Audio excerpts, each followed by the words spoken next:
Bonjour, bienvenue au Talk Orange Le Figaro. Aujourd'hui, nous recevons Benoît Apparu, secrétaire d'État au logement. Benoît Apparu, bonjour. Bonjour. Merci d'être avec nous.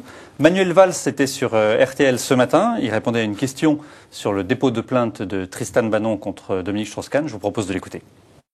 Je ne connais pas le fond de cette affaire et que je n'ai plus envie de commenter ce torrent de boue et, permettez-moi de le dire, ce torrent de merde qui envahit aujourd'hui les ondes et la vie politique française.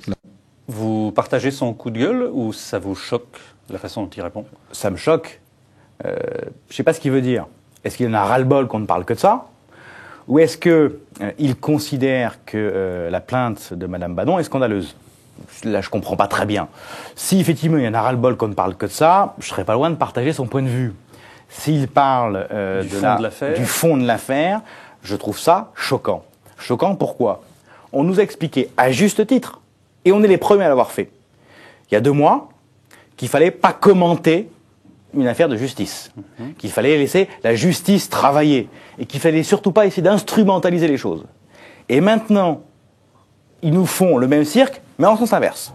C'est-à-dire que, grosso modo, le message que nous passent les Strauss-Kahniens en ce moment, c'est scandaleux cette nouvelle affaire. Non, c'est à la justice de se prononcer. Je ne connais pas le fond du dossier, eux non plus. Et donc, restons sur la même posture. Il n'y a pas quand ça nous arrange, on commente pas, et quand ça nous arrange, on commente. Parce que là, il y en a un peu ras-le-bol. Et là où, effectivement, je le rejoindrai sur un coup de gueule, mais c'est un autre coup de gueule. Les espèces de petites phrases en ce moment, de la part des membres du PS, fortement gênés aux entournures sur tout ça est bizarre, tout ça est suspect, etc. Là, il y en a vraiment ras-le-bol. Je trouve ça choquant, scandaleux, que pour se dédouaner de difficultés politiques, on essaie de jeter le mistigris sur l'autre. Et ça, franchement, ça me choque. Vous mettez en cause Jean-Jacques Urvoas, d'autres. Je mets totalement en cause Urvoas et les autres Strauss-Kahniens divers et variés et tous les membres du PS. Qui laissent entendre que grosso modo, c'est l'Élysée qui est à la manœuvre. Voilà. Ça me choque profondément. Je trouve ça scandaleux. Nous avons été, et c'était normal, très mesuré sur l'affaire Strauss-Kahn. On n'a pas souhaité mélanger Strauss-Kahn et le PS. Parce qu'il y avait une affaire de mœurs d'un côté, et puis il y avait des affaires politiques de l'autre. Ce sont 2 sujets différents.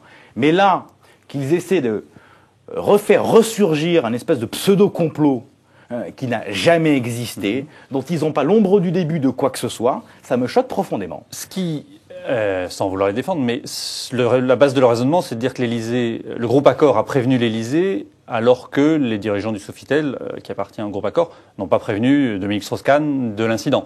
C'est ça qui nourrit le doute. Mais je ne sais pas ce qui nourrit leur doute.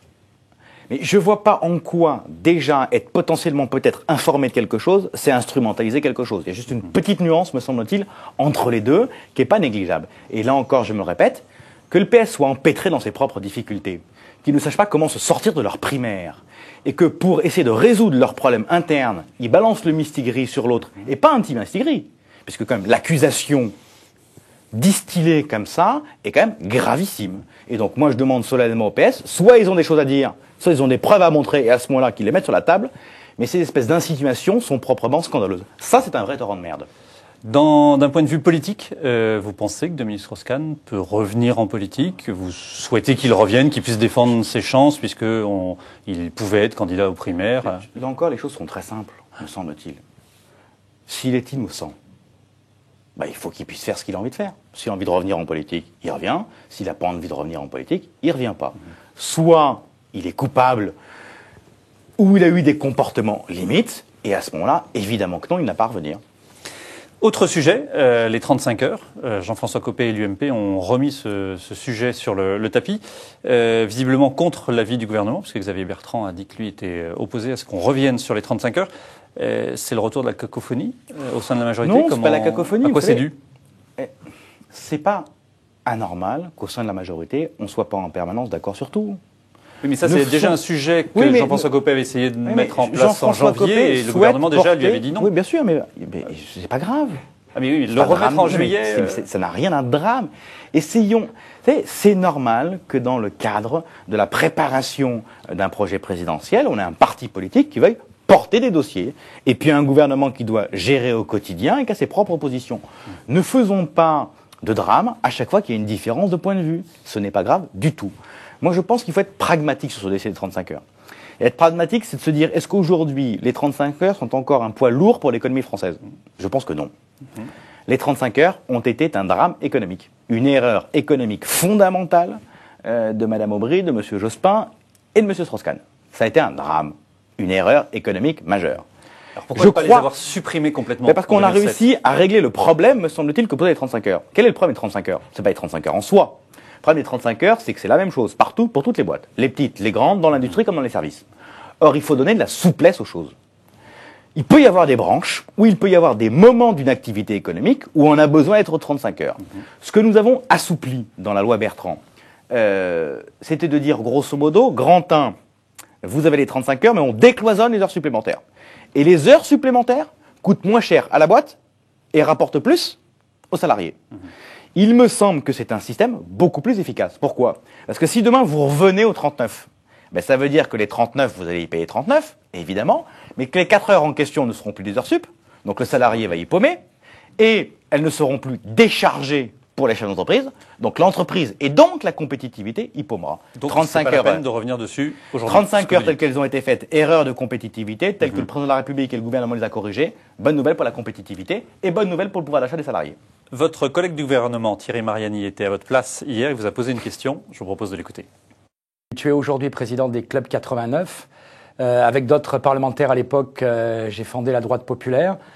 Notre majorité, effectivement, est riche de ces différences. Eh bien, j'ai envie de te poser comme question, comment tu vois dans l'avenir ce travail en commun entre, par exemple, une droite au sein de l'UMP qui se revendique comme telle, et j'allais dire aussi une partie de l'UMP que tu représentes, qui a une tradition peut-être de réflexion et de proposition peut-être plus sociale. Alors, l'avenir de l'UMP? Je pense que l'UMP doit impérativement marcher sur deux jambes. On a besoin de la droite populaire que représente Thierry Mariani. Si on n'a pas cette digue-là par rapport au Front National, par rapport aux souverainistes, par rapport à qui vous voulez, on perdra. C'est une évidence. Donc on a besoin de ce pôle-là. Mais ce pôle-là, seul, n'est pas suffisant. Et donc il faut une deuxième jambe.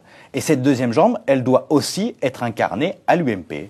C'est une jambe, effectivement, peut-être plus ouverte, plus généreuse, une droite peut-être plus moderne, entre guillemets. Et c'est pas un jugement de valeur par rapport à l'autre. Si on n'a pas les deux, on n'est pas cohérent. On ne couvre pas l'ensemble du spectre politique. Et j'ai pas envie de laisser la droite ouverte, moderne et généreuse exclusivement à ceux qui sont plus au centre. L'UMP doit représenter l'ensemble des familles politiques. Et justement, cette deuxième jambe, c'était Jean-Louis Borloo qui la représentait en partie et qui trouvait que l'autre jambe, pour reprendre votre expression, était un peu prenait trop de place. Peut-être, mais à nous de créer la deuxième jambe au sein de l'UMP, ou en tout cas de mieux l'incarner, parce qu'elle existe, cette jambe. Des gens comme moi, comme pas mal de mes collègues du gouvernement, évidemment des personnalités éminentes comme Pierre Magnery sur les centristes de l'UMP, et bien évidemment des gens comme Alain Juppé peuvent incarner cette deuxième jambe-là de façon forte. Dans son rapport sur l'application de la loi fiscale, Gilles Carrez, le rapporteur général du budget, veut notamment revenir sur le dispositif Cellier qui permet la défiscalisation de l'investissement locatif. Vous y êtes favorable, vous aussi? Le Cellier, déjà, est un bon produit. C'est d'ailleurs ce que dit le rapport de Gilles Carrez. C'est un bon produit qui a permis de produire beaucoup de logements. La bagatelle est quand même de 80 000 logements l'année dernière. C'est pas neutre. Si on a réussi à sortir de la crise en grande partie en matière de logement et sur la production de logements, c'est parce qu'on a eu le Cellier. Donc c'est un bon produit de ce point de vue-là. Maintenant, est-ce qu'il coûte cher? Oui. À l'origine, il coûtait 4 milliards. Il a déjà été réduit à 2 milliards. Lui propose on l'a déjà divisé par 2. Voilà, il propose d'en économiser encore un. Alors, ma perception des choses sur le Cellier, c'est que c'est un bon produit qu'il faut le laisser. Maintenant, la question qu'on peut se poser, c'est est-ce qu'on a besoin du même outil fiscal sur tout le territoire? En gros, le Cellier ne doit pas être un élément d'investissement fiscal. Je ne fais pas du Cellier pour économiser de l'impôt. Je fais du Cellier parce que je veux investir dans le logement qui me permettra de les économiser d'impôts. Et donc, il faut faire du Cellier là où on a besoin de construire des logements. Essentiellement dans les zones tendues, comme on dit dans le jargon. La France est divisée en 4 zones. Aujourd'hui, il y a 3 zones qui sont éligibles au Cellier, une 4e qui ne l'est pas, sauf sur agrément. Moi, la question que je me poserais plutôt, si on souhaite refaire des économies, ce qui n'est pas impossible, ce qui n'est pas inutile sur le Cellier, c'est plutôt de se dire, concentrons-le dans les zones où on a vraiment besoin de construire du logement. Je pense par exemple à l'Île-de-France. Benoît Apparu, merci d'avoir répondu à nos questions. À demain pour un nouveau talk.